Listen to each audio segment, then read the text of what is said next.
Good evening. My name is Joe Sam Robinson, and it's our pleasure to have with us tonight once again, one of Macon's leading savants and general, what can I say, young man of excellence, Dr. Buck Melton. Increasingly less young.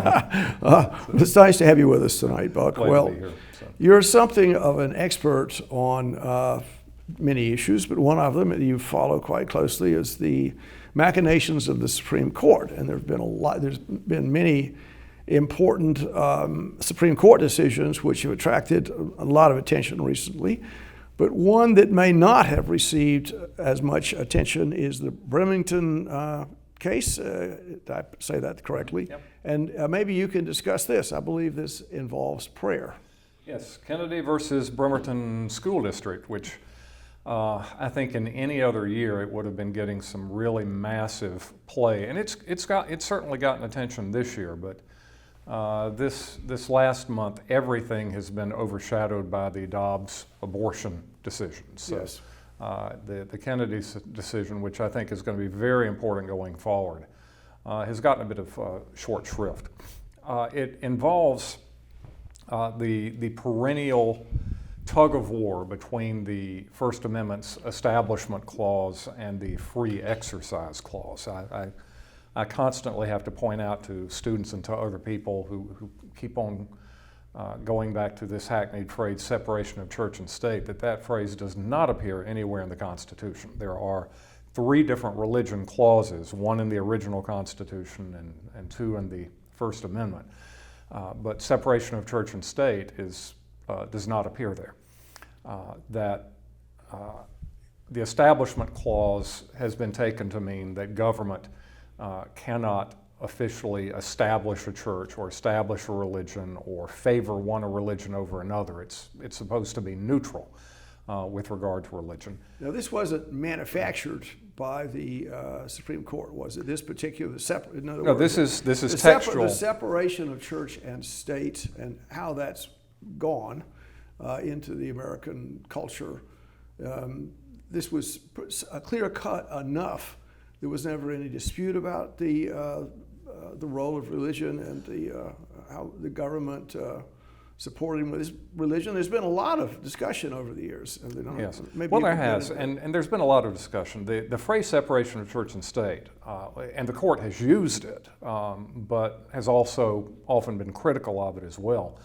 The most famous person to have said that phrase was Thomas Jefferson in a letter shortly after he was president, writing to the Danbury Baptists, and he said that our Constitution erects a high wall of separation between church and state.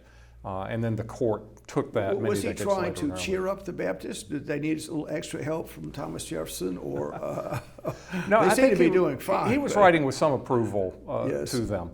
But what is less well known is that, and Jefferson, being a deist, was yes. certainly not a traditional Christian and was viewing it probably as we don't want religious influence in our government. In fact, I think, yes. if I can speak to that, I believe one of the things he put on his tombstone, or 3 things, the Declaration of Independence, founding the University of Virginia, and in the Virginia Constitution, ensuring there was separation of church and state. The author of the Bill for Religious Toleration, essentially disestablishing the church. Yeah, very good, very good. As a UVA grad, I would expect. I'll fly the flag.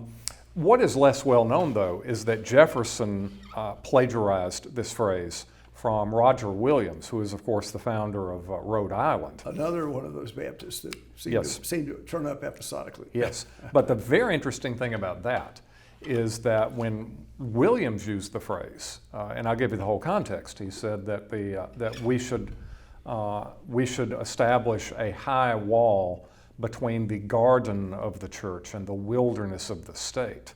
So in that context, anyone who says separation of church and state today almost always means, in my experience, keep your stinking religion out of my government. Whereas the original meaning, according to Williams, was keep your stinking government out of my religion. Just so. I mean, New England, with the idea, that was part and parcel of the idea of getting away from the English king and being being in the wilderness in North America. And, well, I think it was also a reaction against being persecuted by the Puritans in Massachusetts. Yes, and just so. And so the Puritans combined the state and the government. Yes. So there was a combination of the two. Were there any in the 17th century? Was this pretty a novel idea coming out of the Baptists? I'm trying to think, any other state, any other country, any nation? It doesn't occur to me immediately, but given the Reformation background that was forming during the previous century, I think it was inevitable that somebody was going to come up with it. But I think Williams was leading the charge on that. But in general, I think the 30 Years' War, the result in the idea was, okay, we're going to split Central Europe up into different enclaves, and the religion and the state have to be the same. And indeed, I think that was the way the deal was, particularly Louis XIV's, the Edict of Nantes, whatever, revoking that. And you just have to the two have to be the same for social stability. And the idea of having them separate is quite a thing, isn't it? Maybe it's an indigenous American idea here. Yeah, I think so. Sprouting here in our country. Well, that a lot of the colonies, especially the New England colonies, were dissenting groups that just wanted to have no part of this anymore. They were not, strictly speaking, for freedom of religion. They were for freedom of religion for their own particular sects. Yeah, that's right. That's the way the deal was. Yeah. So you can have a Protestant nation, but all the Catholics will be persecuted, and you can't go to Oxford or Cambridge if you're Catholic, or serve in Parliament or be an army officer. All these encumbrances that were placed on anybody that didn't toe the line in everywhere, except maybe the deal is in the U.S. Yeah. So Williams, I think, is leading the charge on that. So, but at any rate, to the Kennedy case. In 1947, in the Everson case, and this was a case out in Oklahoma, or was it Arkansas? Arkansas, I believe. And a county out in Arkansas said, education is so important that we are going to put the county's government school buses in the service of getting kids to school, even if they are not in the public schools. So we will use county school buses to get kids to private schools. Well, some private schools, and once again in Arkansas, I'm willing to take a wild, crazy guess that some of them were Baptist. Yeah, there are a few of them out there. Yeah, there were certainly sectarian schools. And so somebody said, no, this is using government money to support a religious establishment. Yes. That violates the Establishment Clause. And the Supreme Court said no, that the objective here was not to support a religious sect. It was to get children educated. And it was neutral in that regard. It was giving money equally to sectarian schools and non-sectarian schools. And this ultimately ripened in 1973 into the Lemon test, named for the case Lemon versus Kurtzman. And the court said that in order for a statute or a law to pass constitutional muster, it's got to clear three hurdles. The first hurdle is there's got to be a secular legislative purpose. The intent cannot be to help religion or to be hostile to it, for that matter. Yes. It's got to be neutral. Number two, the primary effect of the legislation can neither aid nor hinder religion. And I want to stress that word primary because yes, there can be an effect that aids or hinders religion, but that can't either be the intended purpose of the law and it can't be the primary effect of the law. And finally, and this is the complicated part, there can be no excessive entanglement, whatever that means, between the government and a religion. Well, all of those words to me are weasel words. I mean, every word's a weasel word. I mean, what does that mean? I mean, there's excessive. Yes. I mean, that's as bad as fair, isn't it? I mean, what does it mean? I mean, what does excess mean? Yeah. Well, ultimately, no clear, bright line. I would say ultimately nearly every word in the language is a weasel word capable of interpretation by other words. So which is one we could reason. put some numbers in. Numbers help. We could put some numbers in. Yes. Well, you can do that, but for instance, the president must be 35. Is that 35 after birth, or 35 after conception, or 35 after majority? 35 mentally, 35 in terms of neurodevelopment. So, yeah. I take your point. Okay. So, but at any rate, so the Lemon test is the jumping off point. Kennedy versus Bremerton, very controversial facts. I think this case was decided on its facts. There's a coach in a public high school, Kennedy, football coach. At the end of the game, he started taking a knee at the 50-yard line and praying privately. Now, this implicates the free exercise clause because the government cannot prevent the free exercise of religion either. So you can see the tension there. What if a public employee in a public setting publicly engages in private prayer? Might that not be seen as an endorsement? Well, Islamic world, I mean, I think Yes. that's pretty accepted, isn't it? And public employees can pray Yes. if they're Islamic people. Yes, but I'm wondering, could Christians pray in Saudi Arabia or even go to Mecca, for instance? A moot point. Yeah. No, the restriction, this is our country, that's their country, so to speak. Yeah, so, but anyway, so this is the tension that arose. And and he did this for quite some time. And then some of his players began joining him, theoretically of their own volition. Even members of the other team started joining him. He apparently said, this is a private thing, I'm not asking anybody to do this. He finally got some complaints. Was he speaking? I mean, it was just a silent prayer? It was a silent prayer. People, who knows what was happening? I mean, Yes. you can't. Well, what did you do? Well, I was meditating. Well, he was saying, I was praying private. I mean, I was praying a Christian prayer, but he was saying this is just between me and God. Right. But then there's starting to be complaints, and there are also issues about peer pressure. And this is the real curveball. That is it possible that the coach might retaliate against against team members who didn't join him, or might they be ostracized by teammates who didn't join him? So this is where the state sponsorship issue came in. He was a state employee. He was Yes. getting a paycheck from the state. Until he was fired because he would not stop this practice. Oh, really? So, yeah. He was fired. Did he sue? He did. That's what led to the case. A lot of money is coming his way, probably, I would Yeah, think. so, well, I mean, just his pay. So, No punitive in this kind of case. Mm-hmm. So in this part of the world, I mean, it seems outrageous that people couldn't pray at any juncture, any time. Mm-hmm. And is it possible that he could ask for punitive damages? Just ask that question. Probably not. I mean, this you was don't think you could punish just the state for doing this? Wrongful termination. So, I mean, clearly, just a breach of contract issue. And breach of contract doesn't usually involve itself with punishing. Now, tort law, that's where you get into punitive damages. So, but the basic issue is that since he's a public employee on the public clock, that he's a very high-profile public employee, that he's publicly doing this, might it give the impression that this is governmental sanction of this, the government itself taking a position. I mean, and this is why the First Amendment's so hard, because you have two phrases, establishment on the one hand and free exercise on the other, that are ultimately at war with each other. That many times when one wins, the other is going to lose. So, well, I mean, maybe you could define an established church. I mean, if that's the meaning, and in the 18th century, what was an established church? I believe the state paid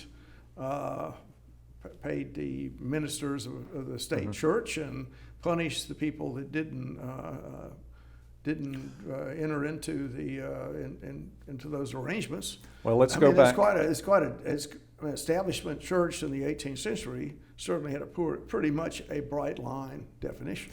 Well, on the other hand, look at the actual wording of the First Amendment. And the question you have to ask is that word establishment, is it a noun or is it a verb? Well, and why it don't makes you, a why big don't you difference. repeat it? Maybe Well, it was an Congress shall make no law respecting, another interesting word there, an establishment of religion. respecting. An establishment of religion. Well, respecting turns out to be That's another nice now weasel that's word. a weasel word. That's definitely That's- a weasel word. So Looks like the Constitution is loaded with them. yes. And So, dissecting them well. So, and apparently there's been, and it's my just superficial knowledge of the subject, there's been a lot of interchange over the decades in this regard, particularly for parochial schools, Catholic schools, and I think that was a point of contention in many circumstances. Catholics pay taxes, school taxes, and they feel morally obligated to send their children to a parochial school, and shouldn't the state get some of their money back to them in some way? So, would that seem reasonable? and that happens sometimes. For instance, if they're educational programs, if they're PE programs, are we discriminating against a sectarian school if we deny them the funds that we're giving to every other school? Yes. Does that penalize them for free exercise? Now, you used the word earlier in your discussion. I think it's a negative impact on religion. Is that a... Neither aid nor you cannot either aid religion or show hostility to it. Now, that's in the language of the Supreme Court. Is that right? Yeah. Yeah. And so obviously this is showing, and a more irreligious world out there, it would appear, I don't know, a century ago or so, it was a pretty religious place. The government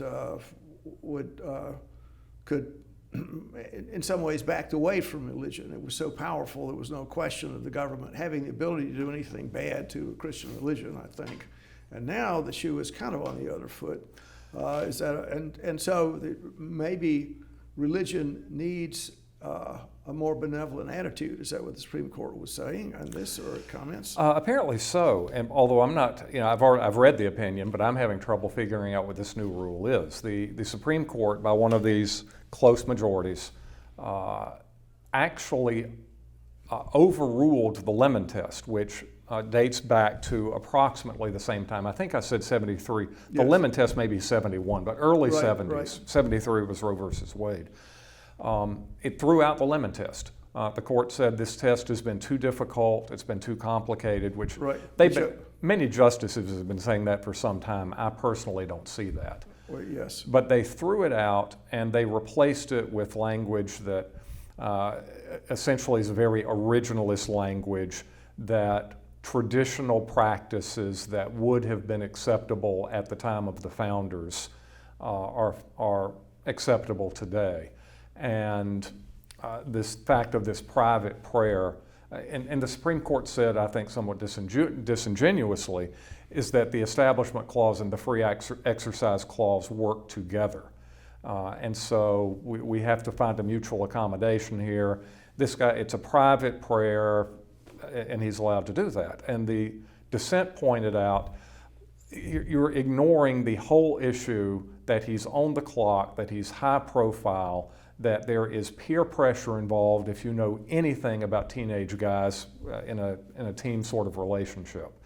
So this case depended very heavily on its facts, but we now have this odd new rule, and I don't quite know where we're going to go with it. But I do think that the civil libertarian in me is a bit worried about it. So. Well, I mean, it seems to me, another thing is just if you're a traditionalist judge sitting there and your conclusion you want, I mean, this guy ought to be allowed to silently pray. I mean, he's an American citizen, or wherever he wants to do it. He could just pray there. And the impact of prayer, there's no concrete evidence to say that he was suborning anyone or injuring any human. No pain was being occurring. And there was not, and also, I mean, it was not saying anything. I mean, he was not doing it. He wasn't expressing any opinions one way or the other. If you read the facts, the dissent takes issue with that, and you have to get down into the weeds of the evidence that was adduced in the lower courts. But they're saying that the majority has made a lot of assumptions there, and that there are many facts here that actually do support that there was some state sponsorship. You know, the country's fragile these days. Mm-hmm. It's pretty fragile. There are lots of tensions, lots of ideas that are floating around that are in dispute with each other. And you could say, well, we have this opinion, that opinion. There's a lot of racial tension. There's reinterpretation of the history of the country. There are riots in the streets. There's anger. There's all kinds of societal issues.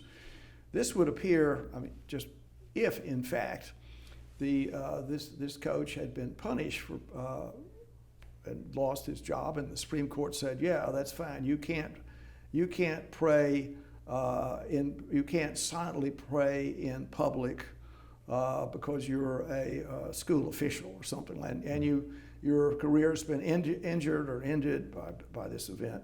I think that would have had a pretty substantial counter reaction. I don't think there's been too much, as the Supreme Court has many functions, and one of them, I think, is to sort of keep the country on an even keel as best it can. At least maybe that's the way I see it. It enters into that discussion about these macro events, macro parts of the decisions they're making, the complexities of how you work that out. It's on their minds. And I don't think there was much blowback about this decision. However, as I was mentioning to you earlier, there was an opinion piece, maybe in today's New York Times, mm-hmm. where a female writer that's remarked she'd written 18 books, fictional books, not an expert on the subject. Did not like seeing this happen. It was offensive to her. Mm-hmm. So it injured her sense of American connection to see mm-hmm. anything like this happen. And I don't know. I mean, what are your comments about that? Do you think that enters into the thinking of the Supreme Court? What's going to maybe? I don't think so. I mean, my response to that would be, well, I'm sorry she's offended. She doesn't have to look. Or attend football. I had the impression she had not been to many high school football games. Yes. That was my impression. Yeah, I mean, I think maybe just for that reason. I think that this is probably a bad decision, but one of the civil libertarian roots of the First Amendment is to take freedom of expression, and there are some freedom of expression matters tangled up with this case as well, that popular speech does not need the First Amendment. Everybody's going to approve of it. The First Amendment is there to protect unpopular speech. It is to give people the right to offend their fellow Americans. And their fellow Americans can either change the channel or fold the newspaper or look the other way. Now, on the other hand, and the Supreme Court, the majority in the Bremer Kennedy case said, if we are to prevent this guy from praying in public, then what about Jewish public school teachers who want to wear yarmulkes? Do they have to toss them out? Where do we draw the line? On the other hand, this guy wants to pray so much. Why doesn't he go into the locker room after the students have left and pray there? Or why doesn't he wait until the crowds have left and come back an hour later and pray there? Why can't he? So, you can take it in either direction. Well, I'm in favor of the decision. I can say that. You might maybe come at it from a slightly different angle, mm-hmm. and all the wide ramifications of these decisions, they often just impact issues great mm-hmm. distances away. But suppose, just to ask this mm-hmm. question, would it have been legal? Would anyone have objected if after every football game the coach burned an American flag? Would there be any objection to that? Or something that was extremely offensive to mm-hmm. many people? Mm-hmm. Can a person do that? I mean, is there? And what would happen? Well, You're burning an American flag after each football game. Well, let's address that one. But before we address that one, because that sort of takes us away from religion into pure speech, let me stick with religion for a minute. What would happen if that coach were a Wiccan and were doing that at the football game that you and your family attended? Would you be okay with that? Yeah, I think it'd be fine. And what if your child came home and said, they're benching me because I haven't subscribed to the coach's Wiccan beliefs? That's another matter. I mean, if there's proof. But there is some. If there is proof, but that's the standard. I mean, and many people have suspicions. Well, I've seen this particularly with cheerleading, young ladies that are cheerleaders. That's very sharp elbow trade, and the mothers often say, well, Louise didn't make the cheerleading squad because whatever the reason is. So we put Louise on the stand, and what do you think it's going to do to her cheerleading career if she says the truth that she was ostracized? She'll never cheer again, not as a cheerleader. Well, I mean, I'm getting into the complexities of human behavior. So am I. Particularly, and particularly at that stage in life. And I mean, I think you just have to wear rubber sole shoes a little bit. You just have to tough it out. I mean, we can't have a world where, I mean, I think these cheerleading disputes are going to take place. I mean, and you have to give avoid these controversies as much as you can. But the particulars of what happens, and you could say more than that, who won the literary prize, or who gave the best speech, or the prizes in the world are influenced by many factors that it's very difficult to say whatever. And so if you have another standard for awarding prizes, maybe playing football, it becomes very difficult as to how you do that. So you could say, well, you know, I didn't get I didn't start because whatever. I didn't. I put on the sticker, go Florida Gators or something like that. I was a Florida Gators supporter. The coach supported the Georgia Bulldogs, ergo, or whatever reason could be generated. These subtle impacts on decision makers. So I mean, I think you sail the ship in where you're putting you're saying the reason for this is who gets to play football, and the decision maker is this religious person. Well, I mean, maybe suppose he was a devout Georgia Bulldog supporter, not unaccepted, and you were a Florida Gator supporter, and could you then challenge whatever decisions he made or didn't make?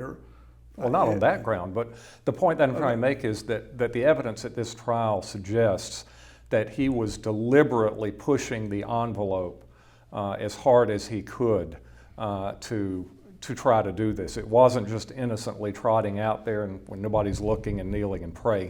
He was trying to grandstand. Well, how could they determine his personal motives? Well, they put him on the stand. They talked to him. Why did you do this? I thought I would persuade people to go to church or something. That's why we submit these things to the jury. But if you want the trial record, I'll send it to you and let you draw your own conclusions. But the point I'm trying to make is that if you read the majority opinion and you read the dissenting opinion, you seem to be reading about two different cases because each side is ignoring those parts of the record that it does not want to admit. Is that normal in legal controversy? I mean, the one side presents their case, the other side pivots and presents their case. So the two don't interface. They don't interface. It's what advocates are supposed to do. It's not supposed to be what judges do. And these folks are judges. So, but as for burning the flag, then you take this into a totally different area because you get into the Brandenburg case, the possibility of producing a riot. I guess what I'm getting into, and probably time for us to let our audience go, but the religious speech maybe is it should be the freest thing there is, but apparently not. And maybe just political speech may be an easier thing to do. Maybe easier to burn a flag than to pray on the. Well, religious speech is fine as long as it is not being promoted by the government. and that's where we have to leave it. Well, on that Yeah. point, okay. Well, thank you, Bucks. Thanks for being here. Indeed, We'll talk thanks. some more. Good, thank you. This program is brought to you by the Georgia Neurosurgical Institute. For over 50 years, rendering neurosurgical care to patients of all social conditions, treating complicated problems involving the brain, spine, spinal cord, and peripheral nerves, endeavoring to encourage quality care, medical research, innovation, and education on a local, national, and international basis.